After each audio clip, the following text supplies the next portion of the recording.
acabou de iniciar o ritual da harmonia para acabar com os espíritos amaldiçoados de uma vez por todas. O Dabra terminou sua luta contra uma Horaga de uma maneira bem anticlimática. Já o Yuji se despediu dizendo que tem mais uma coisa para fazer, e a Yuka, Tsurugi e Croix, que estavam todos à beira da morte, aparentemente foram curados e estão ajudando no ritual.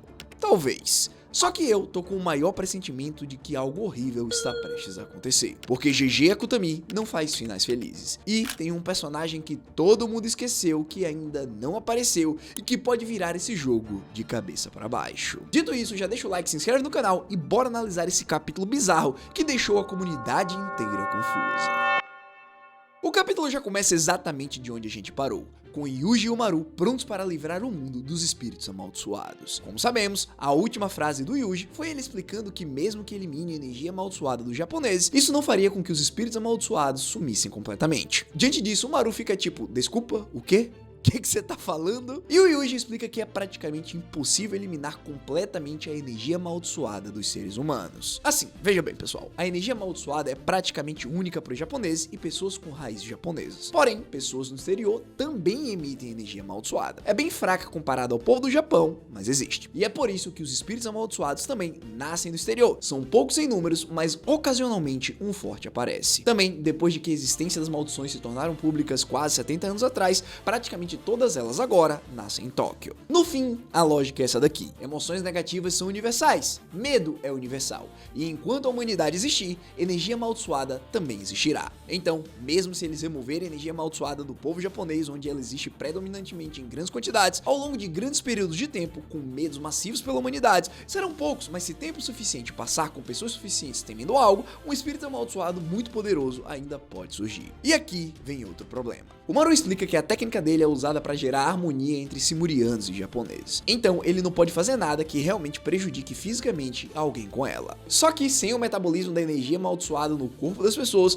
há uma chance de que isso seja prejudicial para elas. Então, ele não pode remover completamente por essa razão também. Eles mencionam uma exceção de pessoas como a Maki e o Toji, mas nesse caso é dito que eles sacrificaram algo grande para ter esses dons físicos com zero energia amaldiçoada. Vulgo a restrição celestial. Em circunstâncias normais, para pessoas normais, você não pode eliminar completamente a energia amaldiçoada, é simplesmente parte do karma humano. Diante disso, o Maru pergunta, ok, se não podemos nos livrar completamente e há uma chance de que alguns espíritos amaldiçoados ainda irão aparecer, esse futuro vale a pena? Porque é um futuro onde não teremos feiticeiros, o risco é alto demais. E o Itadori responde, deixa comigo. Basicamente, o Yuji explica que, dado o tempo que lhe foi concedido, ele pode criar contramedidas em tempo hábil para que uma próxima geração possa utilizar. Ou seja, em outras palavras, com os 300 anos que restam para ele pode vir a criar armas ou objetos amaldiçoados que consigam ser utilizados caso algum espírito muito forte apareça. Fora que ele pode criar uma barreira igualmente poderosa através de um voto vinculativo, já que ele faz parte de uma última geração de feiticeiros. De qualquer forma, independente do que ele vai fazer,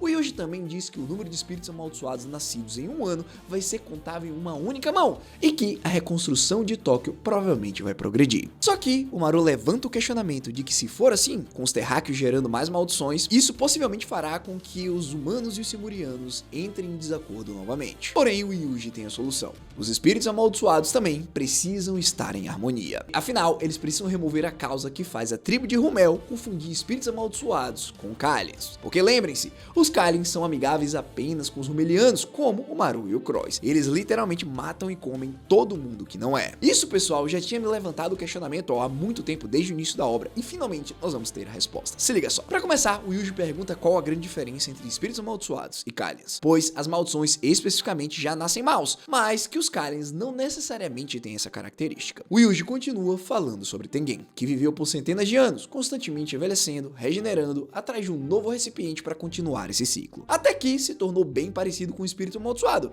Só que Tengen nunca foi mal. Ele também fala do seu irmão Chozo, que era meio maldição, meio humano, que no início eles não se davam bem, mas acabou que eles se acertaram. Por fim, o Yuji então pergunta se os Kalians que atacam pessoas de outras tribos são aqueles que nascem de intenções ruins, tipo as maldições. Diante disso, o Maru explica que tudo tem a ver com a cor da alma, que os Rumelianos, espíritos amaldiçoados e os Kalians possuem almas que têm cores que combinam. Resumindo para quem tá viajando, existem muitas cores diferentes de almas e é por isso que o povo de Rumel percebe espíritos amaldiçoados e Kalyans como sendo da mesma natureza. É por isso que os Kalyans não atacam a tribo deles. Ou seja, não é que os Kalyans tinham um motivo para atacar as outras pessoas. Na verdade, eles só não tinham motivo para atacar o povo de Rumel por conta dessa semelhança. Isso é bem diferente, porque de fato, se você parar para pensar, foi apenas uma coincidência esses monstros não saírem atacando todo mundo daquele planeta. Agora, em posse dessa informação, Yuji pensa consigo mesmo que espíritos amaldiçoados são recipientes feitos de energia amaldiçoada vazada, e que essa existência paradoxal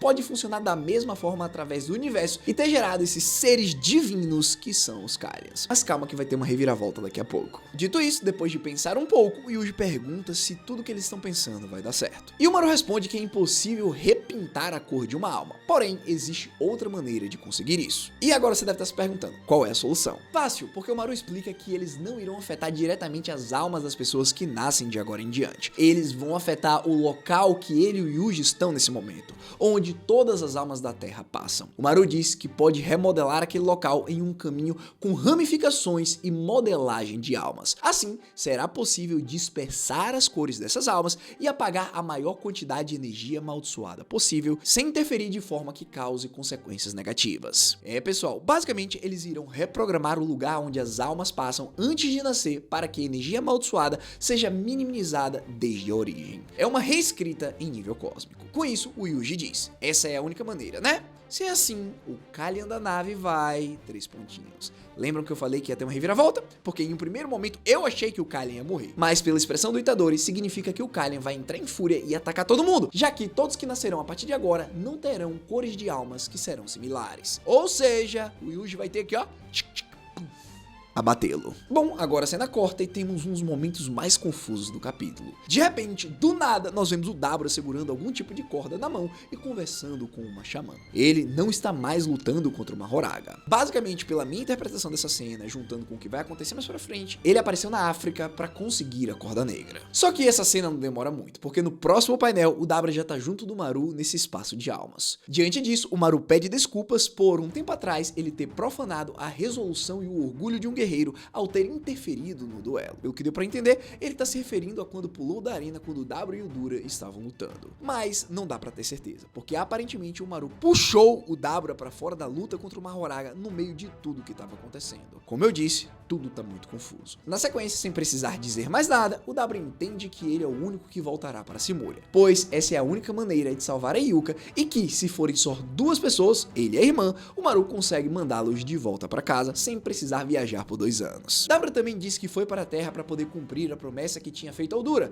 mas que agora o Maru ficará bem e que seu papel está completo. Pela expressão do Dabra, o Maru pergunta se ele mudou, que ele estava um tanto quanto diferente. Diante disso, o Dabra responde que não, só que ele finalmente alcançou os guerreiros, provando assim que a experiência que ele teve ao lutar contra uma Horaga foi muito próspera, que mudou completamente a maneira com que ele verá o mundo daqui para frente. No próximo quadro, a irmã do Dabra aparece e eles estão preparando para partir, quando o Maru explica que por conta do poder da corda negra, a maldição da tribo de Deskunt foi desfeita, que não há mais nada prendendo o Dabra ao líder daquele clã. Com isso, os dois se vão e o Maru diz que eles ainda irão se reencontrar e que também percebeu uma coisa, que sua técnica é...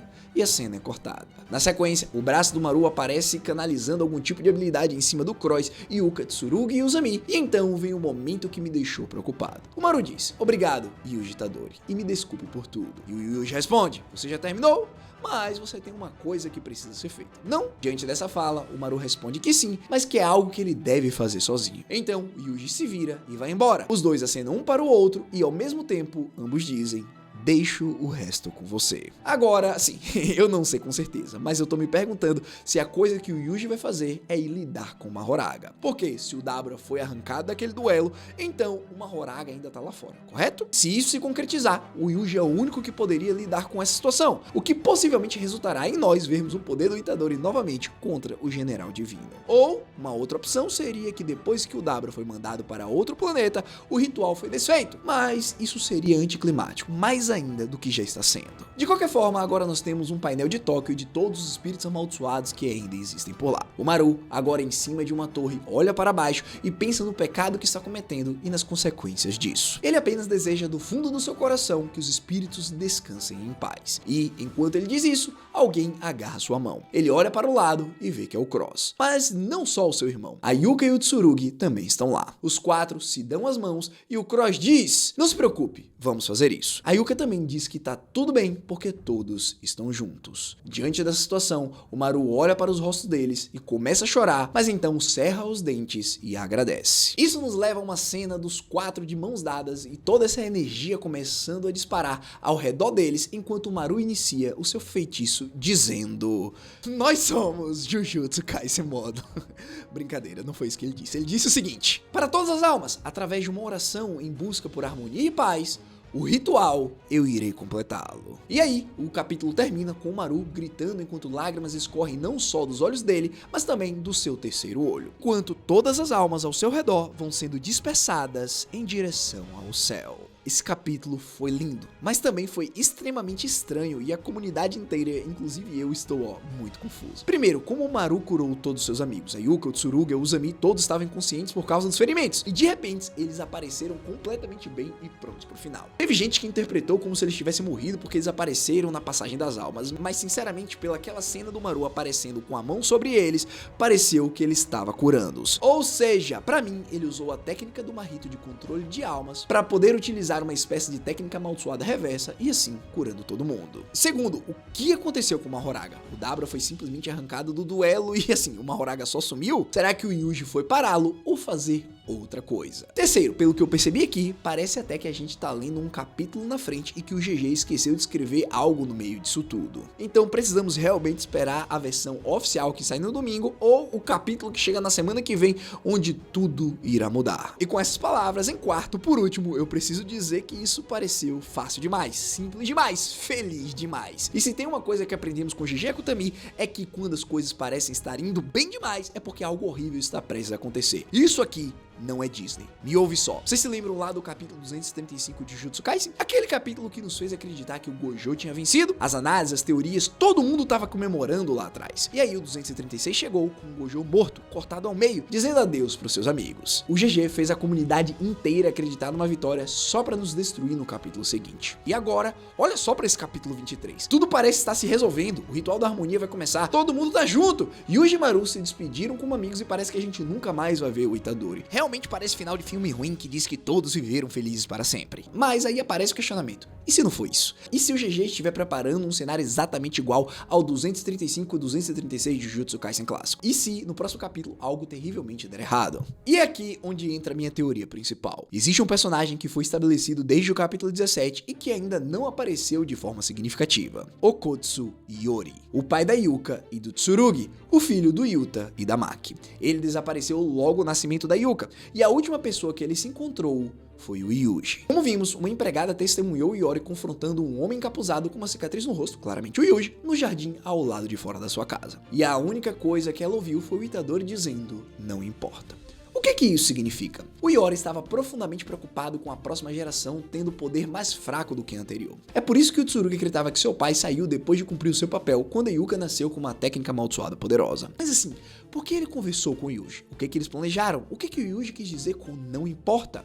E por que o Iori está desaparecido há 16 anos? Diante de todas essas perguntas, eu tô achando que o filho do Yuta vai aparecer no próximo capítulo e ele vai fazer algo que vai quebrar esse cenário feliz que o GG construiu. Pensa comigo, pessoal, não é difícil. Os filhos dele estão participando de um ritual que mudará o mundo para sempre. A partir de agora, nenhum feiticeiro nascerá, porque a energia amaldiçoada será praticamente eliminada. Para alguém como o Iori, que estava ficando doido porque a geração dele era fraca demais, imagina o que ele faria se ele descobrisse que no futuro só pessoas fracas nasceriam. E se ele tentar impedir isso ou manipular de uma forma que aumente a intensidade de energia? Cara, ia ser um baita plot twist, levantaria novamente a bola para um final épico de Jujutsu Kaisen módulo. Bom, resumindo, o capítulo 23 foi lindo, emocional, parece que estamos chegando a um final. Mas eu não confio no GG, não depois de tudo que ele fez com a gente. Esse capítulo parece realmente muito estranho, como se tivesse sido rushado. E ainda temos muitas perguntas sem respostas. Porém, conhecendo esse mesmo GG, eu estou me preparando para o pior. De qualquer forma, se você curtiu essa análise, deixa o like, se inscreve no canal e comenta aí embaixo. Você acha que algo vai dar errado